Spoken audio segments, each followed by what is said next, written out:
All right, this is the game to start your Week 12. 7th-ranked Tennessee taking on number 12 Georgia after Kirby Smart's Dogs lost by 18 at Ole Miss last week. The All-State playoff predictor gives the winner of this game a better than 90% chance of getting to the CFP. Now, the Bulldogs, they've not lost a home game since 2019 against South Carolina. That 28-game win streak at home, the longest in Georgia's program history and the 3rd longest in SEC history. Other sideline, Tennessee, they've been one of the best defenses in college football this season. Josh Heupel's Volunteers ranked top 5 in points per game, yards per rush, pressure rate, and 3rd down conversion percentage.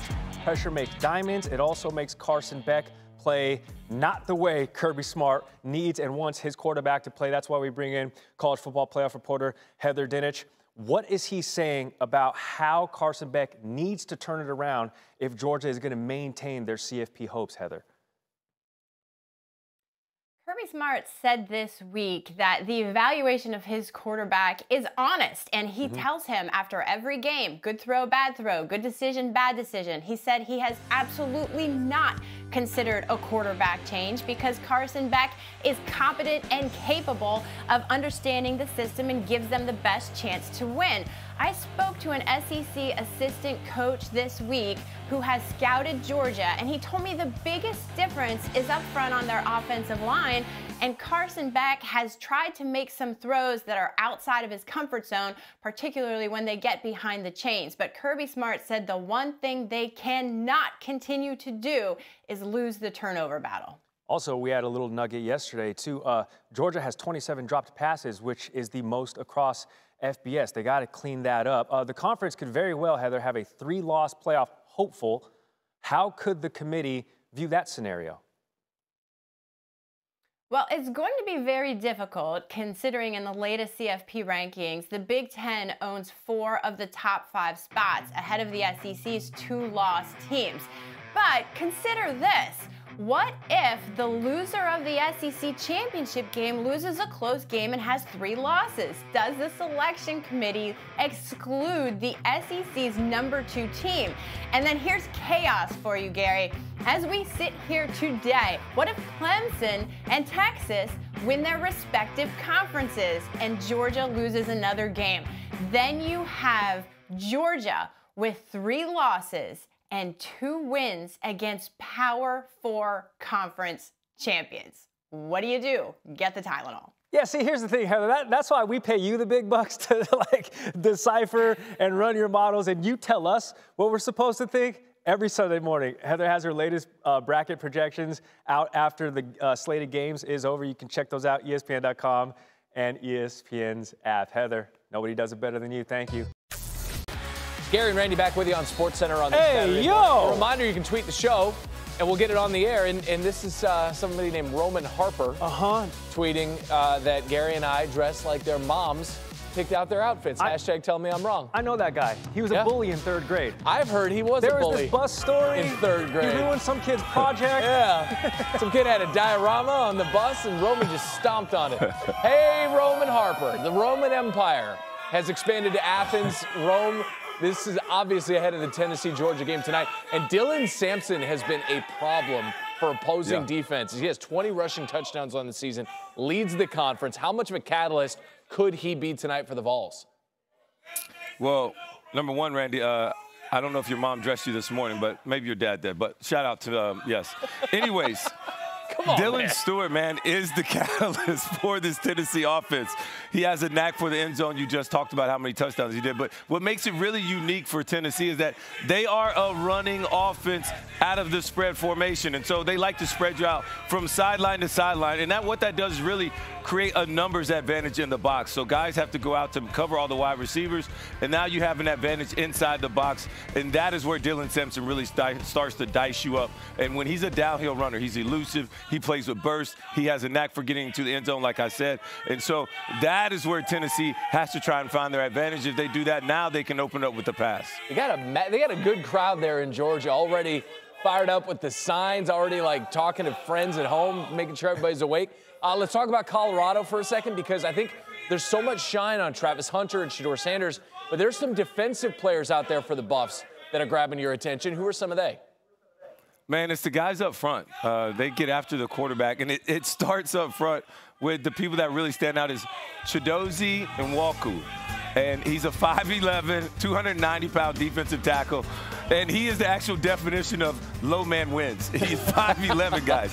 And so, but he does a great job of pushing the pocket right at you. And this young man right here, B.J. Green, transferred from Arizona State, former All Pac-12 player. He's 6'1", so he's another guy that wins with leverage and also speed and burst around the edge, ability to turn, and just really, really reckless. And then the other guy's Arden Walker, number 53, plays like his hair is on fire, really hustle, glue guy, change the pace, pass rusher. These guys are making plays in the trenches, and that is where Colorado State is different. And that is that is why Colorado State has the ability to make a run at the Big 12 championship.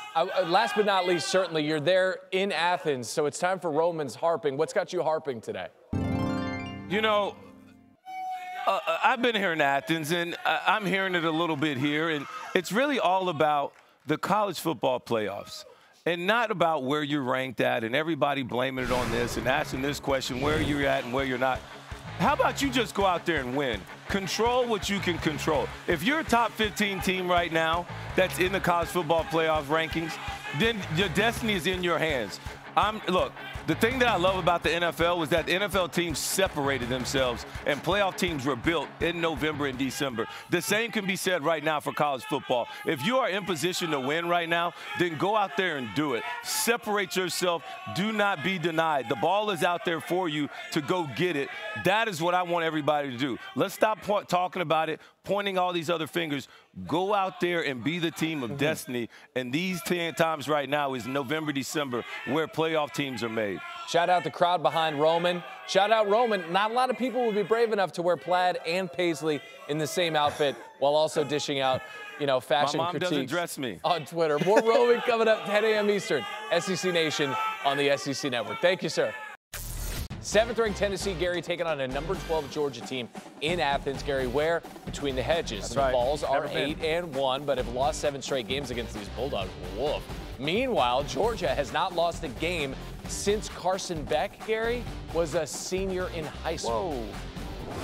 Whoa. Tennessee, Georgia, major college football playoff implications. That's the theme that we're going to carry throughout this morning. As of now, Georgia, a slight edge over the Vols to make that playoff despite having one more loss. The winner tonight would become a near lock to make the 12-team field, but Georgia has less wiggle room with 2 losses already. Their chances would drop to 46% if Tennessee wins. ESPN Analytics gives the Dogs a 62% chance to take down the Vols tonight. That would make it 8 in a row. All right, you know what time it is, the financial freedom portion of the program, Yes. the generational wealth building portion of the program, this is not financial advice technically portion of the program, and that's the one they make us say. They absolutely do. Also, to further quantify this, did we have the best week? We didn't. Last week we did not. But what do we do? Get off the mat. If you tailed us, you already know. Yeah, you can't rise up if you didn't fall down. Didn't fall down. Exactly. Are we due for success? Yes. It's called ascension we're to the still mean. 11 weeks down in the season. Here's where we stand. Yeah, 4-6, not great. But 8 games over 500, we'll take that so far. These are your winners thus far. Man, my go for dose is taking on water, but these are the ones today. Yeah, we're just going to shift over. We're going to lay the points with Utah. I feel like the Utes are a little frisky. We're going to get to Texas in a minute. Okay. Boston College is getting shellacked by SMU. I'll say that. That's Notre insane. Dame covers against Virginia. They're 7-2 against the number this season. San Jose State is frisky. They could actually flat out beat Boise State. Keep an eye on that. And then I like Tennessee to cover the 9.5 tonight. We grabbed that number because we had to make these picks, I think, 3 weeks ago. It was so early. Nico, that's why I'm looking at mine. Well, I don't remember. It's easier for everybody else. Nico Iamaleava, his injury status wasn't sure. Lay them number with Texas. This is my go for dose. They are just going to hang it on Arkansas. I don't care that it's in Fayetteville. Quinn Ewers back to his old self threw 5 touchdowns against Florida last week. Longhorns 13-7 against the spread is a favorite of 10 or more points since 2022. I had to take a look at the graphic behind me. That's actually one of the picks that Randy and I agree on. Yes. However, I am taking Colorado to cover 9.5 against Utah. Utah has a lot of questions. Randy takes SMU to cover the 16.5. I'm a sucker for double digits, so fly, Eagles fly, the BC variety. I also like Arizona State to cover 7.5 against K-State. No one's giving the Sun Devils any respect. The Fighting Matt Berries, they're 7-2. They had to have open auditions for a kicker, Listen, dude. they're 7-2. They have the rest of the positions covered. My go for dose, it's coming out of the Mountain West. Oh, give me Ashton Genty. He averages nearly 200 rush yards per game. That's nasty. 125 or more in all 9 games this season. San Jose State, they haven't beat a ranked team in their last dozen tries. Genty going to run away with it. It's 13.5. Again, I'm a sucker for double digits. Are you? This is the game. That is why that man is there in Athens. Tim Tebow, he's sitting down because yesterday was leg day. He said it was light work. Georgia, and specifically Carson Beck, has to feel the weight of the world right now on his shoulders. They're struggling, that offense is. What are you seeing on that side of the football from them? Well, Gary, I think you talk about lifting, and it's what needs to happen with this offensive line starting first. You got to go back to the bread and butter of who Georgia is and what they want to do, and it's got to start with physicality. It's so easy for everybody to just jump on Carson Beck. But what is the running back supposed to do here? All 4 of the defensive linemen completely whiff. Yes, are we going to put that on Carson Beck as well? Hey, 3rd and 4, huge opportunity in the game. Bubble screen. Yet our physicality out on the outside, we're just whiffing. We're missing on huge opportunities. That's a turnover right there. That's a game-changing play. Again, another huge opportunity, and look at what's happening up front. Multiple guys. Where is he supposed to go with the football right now? I don't see anybody to throw, and I don't see anywhere to go. So I think when we look at it, yes, Carson has to step up. He has to get better. He has to be able to execute in the clutch.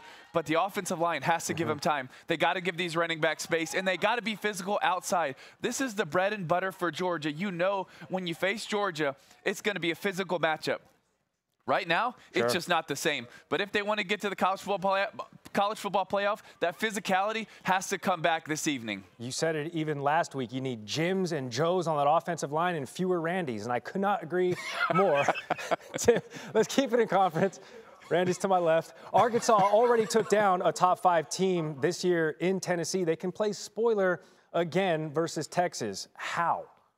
Well, I think it starts with Taylon Green. He's one of the most athletic quarterbacks in the country. His ability to maneuver in the pocket, but then also extend on the outside and make people miss, it's just silly. It's an uncanny ability to make it look super easy and outrun everybody, and he's got to play well, and he has throughout this season, but it's been hit and miss. And when this kid is on, he is extremely dangerous with his arm, but then also he is so scary with his legs. But then you flip to the other side of the ball, and this defense has to get pressure. When they've been at their best, they've been getting to quarterbacks, but if you don't get to Quinn Ewers, he's one of the most accurate quarterbacks in the country. They got to be able to find a way to disrupt him, and if they do, they got a chance in this one. Just a few SEC teams with 1 loss, Texas being one of them. I think Randy's about to throw something at me, Tim, so I got to bail out of here. More Tim Tebow, 10 a.m. Eastern, SEC Nation. Jimmy's and Joe's, not Randy's, okay? Not Randy's. You heard it. Come on. Thanks, Tim.